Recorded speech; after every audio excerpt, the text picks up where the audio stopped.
बचपन एक ऐसा शब्द जो सुनते ही दिल में गुदगुदी करता है। वो समय जब हमारी दुनिया केवल खेल, कहानियों और दोस्तों के इर्द गिर्द घूमती थी। आज की भाग दौड़ भरी जिंदगी में जब हम अपने बचपन की यादों को ताजा करते हैं तो मन में एक मीठा सा दर्द और आंखों में नमी आ जाती है।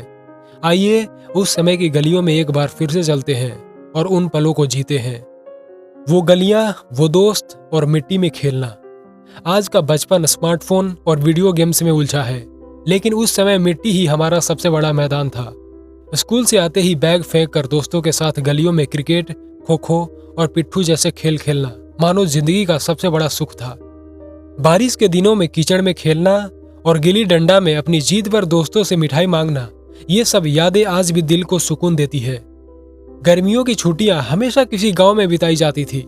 दादी नानी की गोद में बैठकर राजा रानी और भूत प्रेत की कहानियां सुनना और उनके साथ चारपाई पर खुले आसमान के नीचे सोना जैसे सपनों का एक हिस्सा था। उस समय के तारे जैसे कहानियों के गवाह बनते थे। वो अनमोल टॉफियां और गांव के मेले, चंद पैसों की टॉफी और बर्फ के गोले जैसे पूरी दुनिया का खजाना था। गांव के मेले में खरीदारी करने का उत्साह, लकड़ी की तलवारें, गुब्बारे और मिट्टी के खिलौने, आज भी उनकी खुशबू याद आती है। स्कूल के वो दिन, स्कूल में मास्टर जी की डांट, अपनी कक्षा में शैतानियां और मिड डे मील के लिए लड़ाई, ये सब वो यादें हैं जो दिल के बहुत करीब है। याद है वो सुबह जब मोहल्ले की गलियों में दूध वाले की घंटी, चूड़ियों वाले की आवाज या आइसक्रीम वाला आया की पुकार सुनाई देती थी। ये आवाजें हमारे बचपन का हिस्सा थी। स्कूल जाने से पहले रेडियो पर बजने वाले गाने, विशेषकर विविध भारती और बाल दिवस पर आने वाले कार्यक्रम हमारे दिन की शुरुआत करते थे। चैनल बदलने की लड़ाई, टीवी के एकमात्र चैनल दूरदर्शन पर शाम को कार्टून या चित्रहार देखना किसी बड़े उत्सव से कम न था। भाई बहन के बीच चैनल बदलने की लड़ाई और पापा के आने पर टीवी बंद कर देना, ये सब बड़े मजेदार पल होते थे। याद है वो दिन जब कंचे खेलते खेलते माँ के डांटने पर घर लौटते थे। आम के पेड़ से कच्चे आम तोड़ने के लिए दोस्तों के साथ योजना बनाना और पकड़े जाने पर भागना जैसे जिंदगी का रोमांच था। घर में मटके से चुपके से पानी पीने जाना या गुड़ के डिब्बों में हाथ डालकर खाना और बाद में माँ से मिलने वाली डांट, आज हंसी लाने वाली यादें हैं। प्लास्टिक के सस्ते खिलौने और लालटेन वाले छोटे छोटे घर जो मेलों में खरीदे जाते थे। स्कूल की छुट्टियों में पतंग उड़ाना और चूरन की गोलियों के लिए दोस्तों के साथ पैसा इकट्ठा करना। याद है वो लट्टू जिसे नचाने में महारत हासिल करना एक कला मानी जाती थी। याद है त्योहारों में खुशबू, वो गुजिया बनाते समय पूरे घर का महक जाना और बच्चों का हर काम में हिस्सा लेना।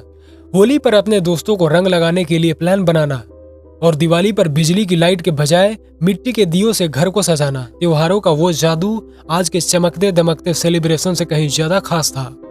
घर के कोने में रखा रेडियो जिस पर रामायण और महाभारत जैसे धारावाहिक सुनना एक परंपरा थी। रविवार की सुबह चाचा चौधरी पंचतंत्र की कहानियों वाली कॉमिक्स पढ़ना और शक्तिमान का बेसब्री से इंतजार करना आज भी याद आता है।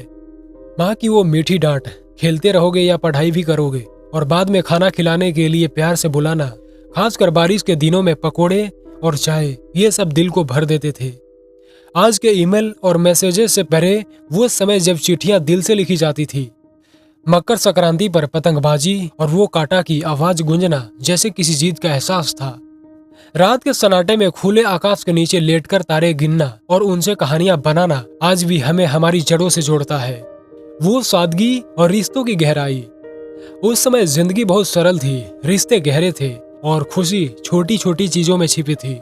किसी के घर पर अचानक जाना, बिन बुलाए त्योहार में शामिल होना, ये सब हमारी संस्कृति का हिस्सा था।